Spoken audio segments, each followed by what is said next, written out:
बात है। यमुना नदी शांत बहा करती थी और उसके तट पर मछुआरों की छोटी सी बस्ती बसी हुई थी। उसी बस्ती में एक अनुपम सुंदरी कन्या रहती थी, सत्यवती। लोग उसे मत्स्यगंधा कहते थे क्योंकि उसके शरीर से मछलियों जैसी गंध आती थी। साधारण जीवन जीने वाली सत्यवती का मन अत्यंत पवित्र और स्वभाव अत्यंत सरल था। एक दिन सत्यवती अपनी नाव से यात्रियों को नदी पार करा रही थी। तभी वहां एक तेजस्वी तपस्वी पहुंचे, महर्षि पराशर। उनके मुख पर अद्भुत शांति थी और नेत्रों में गहन ज्ञान का प्रकाश। उन्होंने सत्यवती से विनम्रता से यमुना पार कराने का निवेदन किया। नाव जैसे ही नदी के मध्य पहुंची, महर्षि पराशर सत्यवती के सरल हृदय और सेवा भाव से अत्यंत प्रभावित हुए।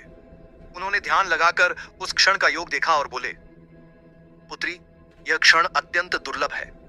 इस समय जन्म लेने वाली संतान संपूर्ण भारतवर्ष के भविष्य को दिशा देगी। यह सुनकर सत्यवती लज्जा और भय से भर गई।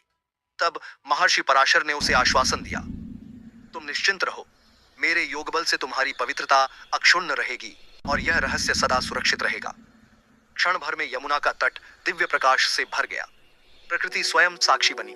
योग बल से वहीं एक दिव्य बालक का प्राकट्य हुआ। बालक का तेज ऐसा था मानो ज्ञान स्वयं साकार हो गया हो। महर्षि पराशर ने बालक को आशीर्वाद दिया और कहा, यह बालक आगे चलकर वेदव्यास कहलाएगा। यह वेदों का विभाजन करेगा, धर्म की स्थापना करेगा और मानवता को महाभारत जैसा महान ग्रंथ प्रदान करेगा। बालक जन्म लेते ही तपस्वी स्वरूप में वन की ओर चला गया।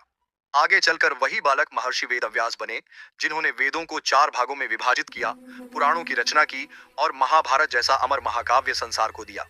इस प्रकार एक साधारण मछुआरे की कन्या की कोख से जन्मे वेदव्यास ने संपूर्ण मानव जाति को ज्ञान का अमूल्य दीपक प्रदान किया।